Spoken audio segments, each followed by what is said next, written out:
floor. Unang-una, ako po yung nagtataka, Ginoong Pangulo, pagka po pala si Senator Ping Lacson ang magdi-deliver ng privilege speech, wala pa po tayong nate-take up na kahit ano. Siya pala ay masyadong special dito sa chamber natin. Kasi po, pagka kami, lalong-lalo na ako, minsan patatapusin na lahat muna. Aabot po ng halos alas 7 hanggang alas 8 ng gabi. Kaya kung minsan po, pag ako nagdi-deliver ng speech, wala na si Senator Lacson. Ganun po pala siya ka-importante. Majority Leader, I think you should answer that particular Yes, Mr. President, statement.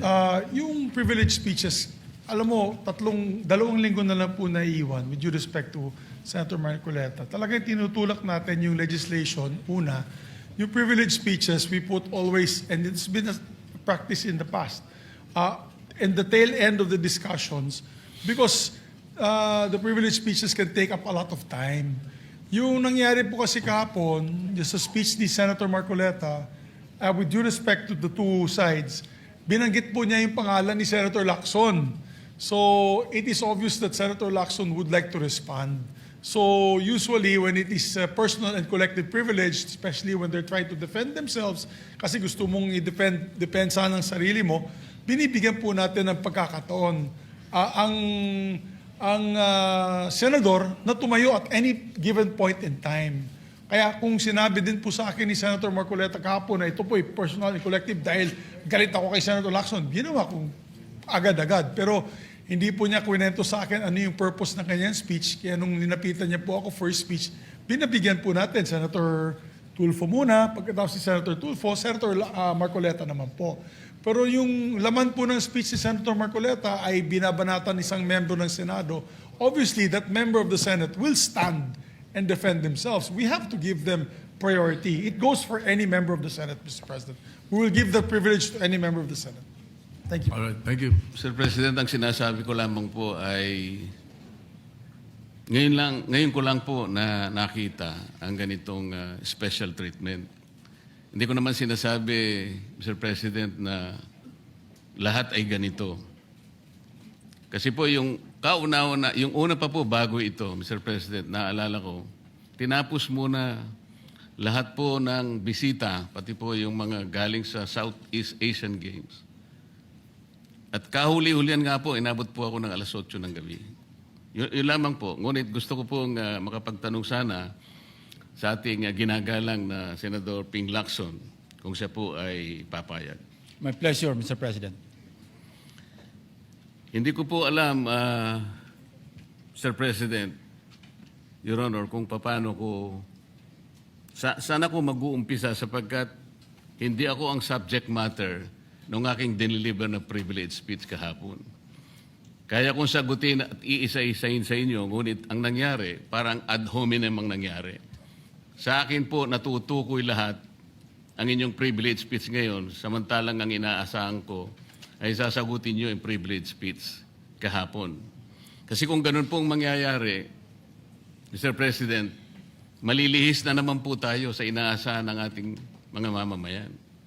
Dito lilitaw ngayon ang nauna pong mga patakarang nakita ko sapagkat kailanman hindi natin makakalimutan at huwag nating kalimutan na talaga pong nilimas po ang kabangbayan. Yun na po yung gusto nating pag-usapan dito. Kung sasagutin ko po ng isa-isa ang ibinibintang po ninyo sa akin, maliliis na naman po ang pinag-uusapan na kailangan na po ng taong bayan na malaman na po ang katotohanan. Sino po ang may pakana? Sino po ang mga mastermind sa nangyaring nakawan sa ating kabangbayan? Ito po ay hindi pangkaraniwang pagnanakawan, Ginoong Pangulo. Yun po ba ang gusto niyong mangyari, Ginoong Ping Lacson? Negative po. Siguradong hindi po yun. Bakit kayo po? po naglilist, sino pa po nagsimula nito? Nung una Bakit pong po? privilege speech ninyo, hindi ko na sinagot kasi ayoko magkagulo. Pero enough is enough. Kahapon, nanonood ako sa aking opisina, gusto kong bumaba, kaya lang malalim na ang gabi at ayoko maabala yung trabaho sa Senado. Kaya nagsabi ako sa ating Senate President, at ito'y na-manifest niya kahapon, narinig ko, na I was told na sasagot ako ngayong araw na ito. Wala pong gustong maglihis sa usaping flood control. Ako nga po, very passionate po ako dyan, mulat sa pool. Wala po kayo rito. Ako po'y talagang lumalaban sa korupsyon. Pagdating sa national budget, pagdating sa lahat ng usapin, hindi nyo po matatawaran ang aking hangarin, maituwid ang lahat ng katiwalian dito sa ating bansa dahil hindi po tayo muusad. Pero enough is enough. Patuloy po kayo sa pag-atake sa akin. Balikan nyo po, res ipsa loquitur. Andyan po lahat eh. Wala po ko inimbento. Salita nyo po lahat yan eh. Sabi nyo, iniinsulto ko kayo. Sagutin nyo po. Totoo po ba o hindi yung ating napanood sa mga video? Totoo po ba o hindi yung aking mga binanggit? Tapos na po kayo. Tapos na po. Kasi po ganito May I eh. suggest that the two gentlemen address the chair instead of addressing each other. Sorry, Mr. President. Pagpaumanhin po ninyo, Ginoong Pangulo, ngunit nakakalimutan po ng ating Senator Ping Lacson na siya po ang nagumpisa sa ngayon lang eh. Ako rin po ay defensor ni Diskaya. Palagi niyang ipinipilit yon. Hindi niya makalimutan ang sinabi ko na nung ako po ay nasa Blue Ribbon Committee, tungkulin ko po kasi na ipaglaban ang sino man, witness man siya, resource person, siya po ang kauna-unahan na nag-apply ng Witness Protection Program. Sa aking palagay po, nung panahon na yon, ay kakailanganin namin siya sapagkat mga pangalang malalaki ang dapat na makuha natin. Hindi naman siya, ang ibig ko sabihin, si Diskaya po ang mismong nagbigay po ng kanyang kagustuhan. Nung una po, Mr. President, ayaw ko nga maniwala sa kanya. Kaya sinabi ko sa kanya, gumawa ka ng sulat, kahit sulat kamay, para sa ganun, walang masabi ang iba na parang ako pang nag-initiate sa'yo dahil hindi kita kakilala. Kailangan malaman muna natin kung ano ang laman ng iyong testimony. At kailangan ma-determine natin kung talagang meron kang may kukontribute na mga pangalan. Kasi importante na lumitaw ang mga pangalan ng mga taong talagang utak ng pagnanakaw na ito. Yun po ang pinag-umpisahan nun eh. Dahil mabigat ang kanyang gagawin, Mr. President, nakita ko sa kanyang kagustuhan na siya'y sumailalim sa Witness Protection Program. Kinilala ko naman yun, Mr. President. Malalagay nga sa alanganin ng buhay niya. Yun po naman ay nakalagay sa batas eh. Bakit ngayon akusahan ako na ako pa ang nagdidepensa sa kanya? Nandun naman po sa batas eh.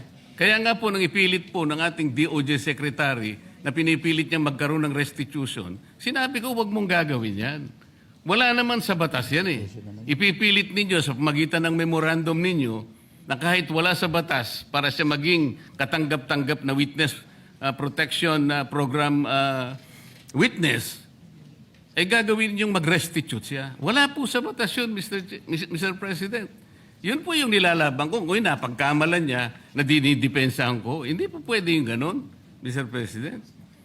So ngayon, hanggang ngayon, pati ba naman ng asawa ko na independent director, kakalantariin pa rito. Saan ba natin pag-uumpisa ng pag-uusap na ito? Pagkatapos, ipipilit na naman ninyo yung Kalayaan Island Group. Ano po ba patakaran dito, Mr. President? Ginoong Lacson? Kailangan bang samot-samot ang gagawin mo para sa isang privilege speech? Kayo po'y matagal na sa Senado. Alam ko po, kabisado nyo yung patakaran dito. Ang isang privilege speech na katutok lang sa isang subject matter. Pero ang gagawin po ninyong samot-samot ito, at pagkatapos ay mag-uumpisa kayo na para bang ang nilalaman ng privilege speech ninyo eh puro ad hominem. Wala po tayong matatapos dito. Ang hangarin po natin dito ay yung subject matter na pinipilit natin sapagat ito po ang inihintay ng taong bayan. Kung sasagutin ko po ng isa-isa at ang iba po'y sinagot ko na, ay lalayo po tayo. Ang akin pong tinatanong sa aking privilege speech kahapon, ay bakit parang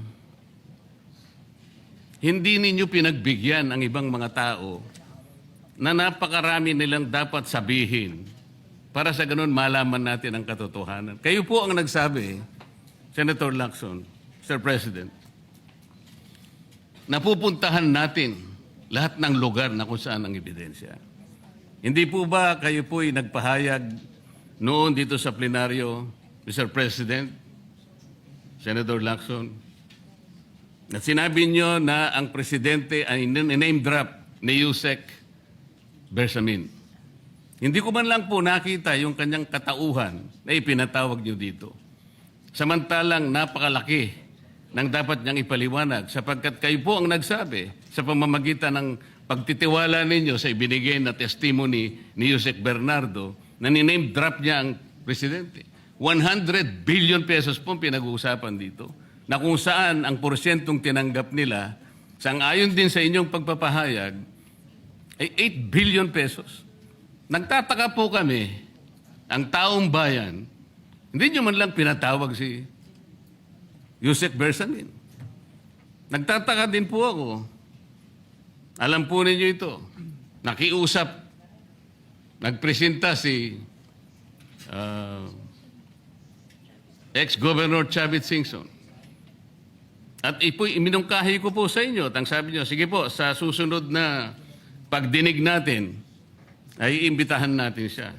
Sapagkat marami raw siyang gustong ibahagi sa ating pagdinig tungkol sa mga project sa Ilocos. Ngunit hindi po nyo tinawag.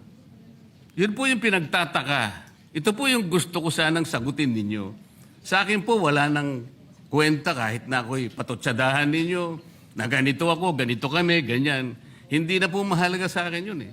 Ang mahalaga po, Mr. President, ang taong bayan ngayon na naghihintay ng kasagutan sa maraming katanungan nila kung magagawa pa natin na buklatin lahat ang dapat buklatin. Kilalanin kung sino dapat kilalanin. Ang gusto ko pa po sana, Mr. President, sana sagutin po ninyo, Senator Lacson. May I respond, Mr. President?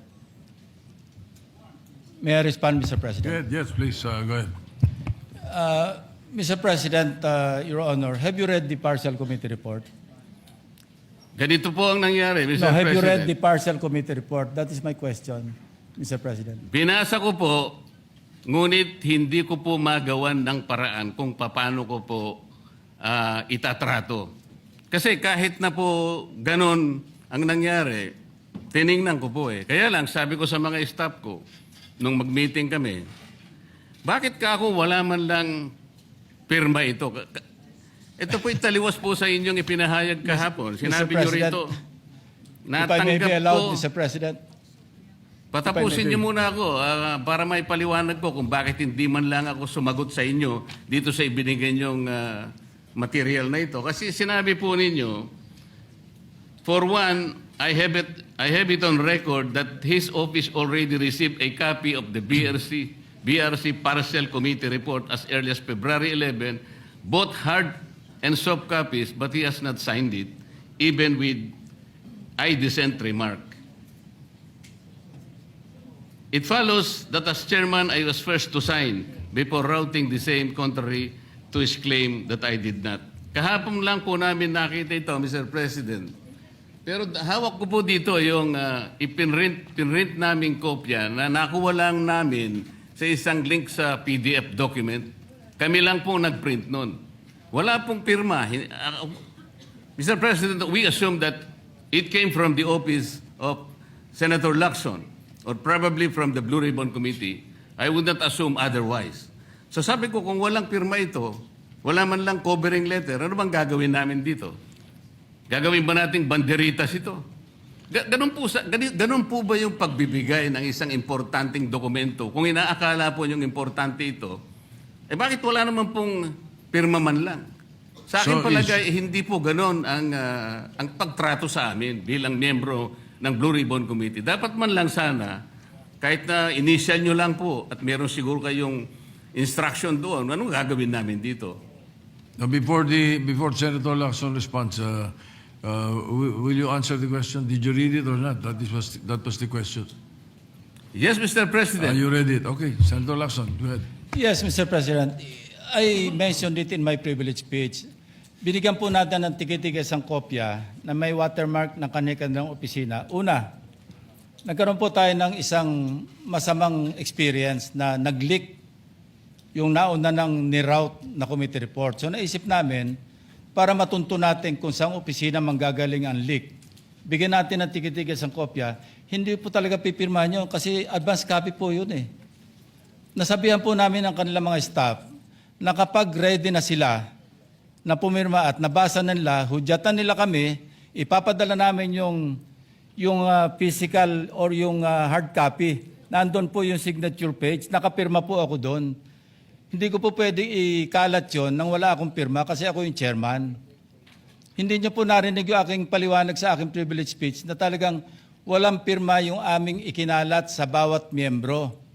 Dahil yon para lang mapabilis kasi 400 pages po, alam ko magtatagal mabasa. So para simultaneously, isipin niyo po Mr. President, kung isang kopya lamang yon na aking igagala sa 17 o 20 miyembro ng Blue Ribbon Committee, isang taon po, baka hindi pa tapos mabasa.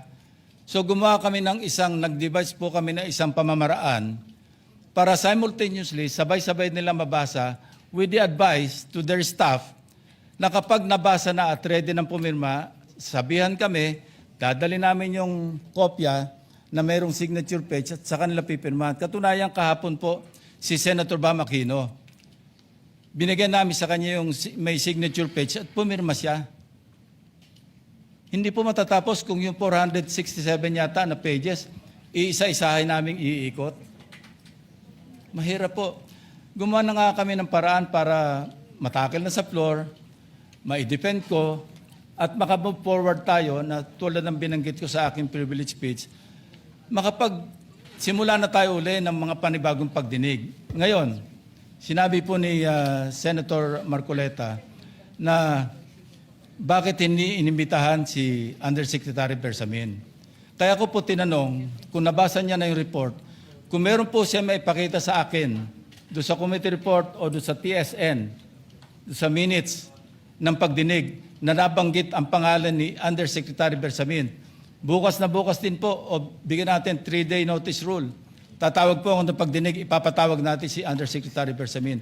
Ang binabanggit niya po yung aking interpellation sa DBCC na kung saan si Undersecretary Bernardo gumawa ng personal na sulat kay Pangulong Bongbong Marcos. At sinasabi niya doon na ito yung mga personalidad na alam niya, na naalala niya na merong allocable at kung ano-ano pa. Wala po sa Blue Ribbon Committee minutes yun. Sa labas po yan sa plenaryo, sa DBCC, sa National Budget Deliberation. So kung may papakita po sa akin ng ating kasamahan, Senator Marcoleta, na mayroong isang mention sa affidavit o sa salaysay ni Undersecretary Bernardo na binanggit si Undersecretary Bersamin, di tumawag po tayo ng pagdinig at mag-motion siya na ipatawag kung sino man ang gusto niya ipatawag. Ngayon, si Governor Chavit Singson, wala naman pong paliwanag. Ano po yung ite-testify? Konektado po ba sa issue at hand, which is the flood control projects? Kung konektado po, sana sumulat po siya sa chairman at sinabi niya, ito yung lalamanin ng ite-testify o ito yung naka-attach yung draft affidavit ni Governor Chavit Singson. Sino naman ako para tumanggi na ipatawag kung sino man yung resource person? Nagpadala nga siya ng surprise witness, siya lang nakakaalam eh. Hindi ko po inawat eh. At Mr. President. Sandali po, hindi pa ako tapos. At nung hinanap kong pilit, pinagtanong ko yung mga addresses, lahat ng mga kakilala ni Gutesa. At inalam po namin sa pamamagitan ng CCTV footage, baka naman merong sumalubong o merong kasama na pwede natin matunton kung nasan si Gutesa. Ganun po kasi ang aking pagnanais na talagang get to the bottom of this issue. Pero bigla po nawala eh. Ano po magagawa ko? Mr. President, wala nga pong nakasulat dun sa transcript tungkol nga po dun sa binanggit niya sa plenary na pangalang Adrian Bersamin. Paano nga pong mababanggit doon, Mr. President? Hindi nga niya pinatawag eh. Samantalang dapat niyang ipatawag, siya mismo ang nag-highlight. Isip-isipin po ninyo, nagawa po ni Senator Lacson na isama sa plenary debates ng ating 2026 budget. Ganun ka-importante ang bahagi na yon, Mr. President. Hindi ba dapat ipinahayag mo yun eh. Malaking bagay yun. Ibinulgar mo pa nga eh. There are 2 public officials I will reveal this morning. Ganun lang. Ba't hindi mo pinatawag? Kung pinatawag mo yun, malinaw na malinaw, nalagay sana sa transcript. Ganun lang naman ang ibig sabihin eh. Sa mga tweet, iniwasan po, Mr. President, para hindi malagay sa transcript. Pagkatapos ikakatwiran po ninyo, kung nasa transcript, di sana pinatawag ko. Baligtad po ang ginawa ninyo, Mr. President. Katulad din po sa 30 Nara Street sa South Forbes. Ilan po yung binanggit ng mga tao doon? Hindi ko po sinasabing totoo yun. Pero for purposes of the inquiry and investigation, kung talagang ganun, kalawak ang inyong pananaw. Dahil pati nga po yung pagpunta ni Gutesa, pati CCTV po pinakita ninyo. And dami po sana ang pagkakataon na nakita sana lahat ng mga binanggit ni Saldico na mga ginamit na sasakyan. Makikita doon sa pagitan ng alas 9 hanggang alas 10 ng umaga. Tawagin natin yung kung sino man yung security agency doon. Pero hindi po ninyo ginawa eh. Pero sasabihin po natin, you wanted to emphasize one point. Kung nasaan ang ebidensya, ay talagang pupuntahan natin. Kayo po ang inconsistent eh. Pagkatapos ako ang sasabihin ninyong inconsistent. Ang dami po eh. Nakiusap ako na, sabi nga natin, ang dami pong tumuturo sa pangalan ni Martin Romualdez. Inimbita po ninyo, hindi dumating, nakiusap ako, naimbitahan uli, ang sabi po ninyo sa magitan ng inyong interview, kung pupunta siya rito, welcome. Kung hindi siya pupunta, wala tayong magagawa because of interparliamentary courtesy. Mr. President, hindi po karaniwang pagnanakaw ang nangyari sa kasaysayan ng ating bansa. Hindi po ba ninyo naiisip, mismong kabang bayan ang tumagilid, pagkatapos magtatago kayo sa prinsipyo o doktrina ng interparliamentary courtesy? Kung ako po ang chairman ng Blue Ribbon Committee, Mr. Chair, Mr. President, hindi ko po igagalang interparliamentary immunity sapagkat ang pinag-uusapan dito ay interes ng mamamayan. Huwag po tayong magtago kung saan-saan. Sinabi po ninyo, Mr. President, Senator Lacson, yung Apostille Convention. Hindi ba pinahayag po ninyo sa isang pag-i-interview ninyo na kung si Saldico lamang ay makakuha ng isang subscribe statement, kahit sa Zoom lang, ipatatawag namin siya. Bakit hindi po ganun ang ginawa ninyo? Pwede naman siyang mag-Zoom pagkatapos na magkaroon ng apostilled sworn statement. Bakit hindi po ninyo ginawa? Meron naman pong Zoom eh. Natatakot yung tao. Nanganganib ang kanyang buhay. At palagay ko naman, nanganganib nga talaga. Iintay pa po ninyo na humarap sa inyo? Pwede naman ang Zoom eh. Kung talagang gusto nyong tuntunin ang lahat ng mga ebidensya na dapat nating puntahan. Ito po yung pinupunto ng aking privilege speech kahapon. Eh. Hindi ko nga po alam na kapag ako po ang magdi-deliver ng privilege speech, Mr. President, palagi po kayong nawawala. Kasi nga, nasa bandang huli na po ako eh. Pero kung talagang gusto nyo lamang, alam nyo naman na sa agenda po natin kung sino po ang tatayo para mag-deliver ng privilege speech eh. Ayoko pong isipin na sinasadya ninyo. Ngunit narinig naman po ninyo eh. Mr. President, pagkatapos isasama yung Kalayaan Island Group, ano po ba talagang pinag-uusapan natin dito? Yung kapakanan ng bayan, pinipilit po niyong pinagtatanggol ko ang China. Sa March 12 po, Mr. President, Senator Lacson, sana po may panahon kayo sapagkat ipinatawag ko sa magitan ng isang resolution at ito po ay alam na ni Senator Erwin. Pinatawag ko po ang NAMRIA, pinatawag ko po ang Philippine Coast Guard, Philippine Navy, ang DFA, pinatawag ko rin po si Justice Carpio at saka yung professor sa UP. At kung sino man po ang interesado, Pero once and for all, malaman po natin dito kung sino ang sinungaling, kung sino ang makatsina, kung sino ang naggagaling-galingan at nagpapanggap na expert in international law. Sana po, Senator Lacson, nandun po kayo. Mr. President, may we hear from the chairman of the Foreign Relations Committee because his name was mentioned. May I just confirm if indeed he will call for a hearing and invite those people mentioned, Mr. President, with due respect? Well, as requested, if you would like to respond, Senator Erwin Tulfo. Thank you, Mr. Chair. This morning, I have received a letter from the Department of Foreign Affairs citing that they cannot attend, including NAMRIA, Mr. Chair, and we have already written to the various chiefs of staff of the members of the Committee on Foreign Affairs. They cited, including NAMRIA, that they cannot attend because of the fact that it is a matter of national security, Mr. President. And I also have a copy that will be sent to your office, Mr. President. The reason given by NAMRIA, the Armed Forces of the Philippines, and the Department of Foreign Affairs, Mr. President.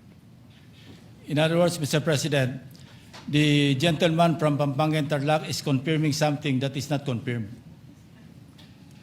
Mr. President, that is too much of a statement. Kausap ko pa lamang ang chairman at kaming dalawa po nagkakausap at niremind pa nga ako yung mga nakarang araw na March 12, okay ka na. So, ang sabi ko sa kanya, ito po ang dapat nating maimbitahan. Bakit naman po nagkaroon ng issue sa national security ang pagdinig tungkol sa usapin sa West Philippine Sea? Mr. President? Ito na naman po ba ay patakaran para ilihis na naman? Hindi po pag-uusapan dito kung ano-ano mang klaseng teritoryo ang pag-uusapan dito. Ang pag-uusapan lang natin ay yung masigalot na pinalalaki nila at hindi nila maintindihan na walang kamatay ang West Philippine Sea. Nakalagay po kasi sa Administrative Order number 29, dated 2012, Mr. President.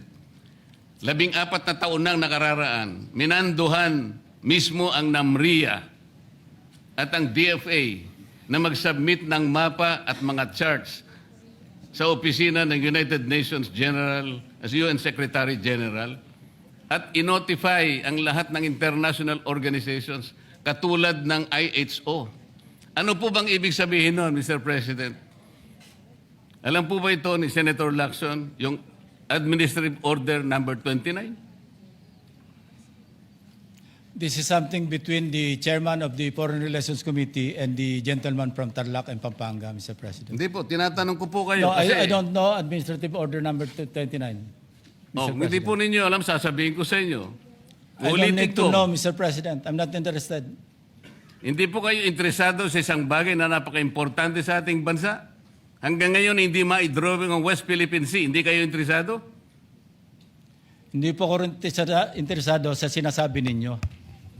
Maring hindi po kayo sinasabi interesado Kasi, sa sinasabi ko. no, Ngunit this ang sasabihin ko, interesado ang buong Pilipinas. Sapagkat ito, dito nakasalalay po kung sino nagsasabi ng totoo. So ayaw po ninyong malaman ng totoo, Ginoong Lacson? Kasi po, Mr. President, ang ipapalabas na naman niya, yung China may karapatan diyan sa lugar na yan. Kaya ayoko na po marinig kasi ilang beses na po natin narinig yan, medyo masakit na sa tenga eh.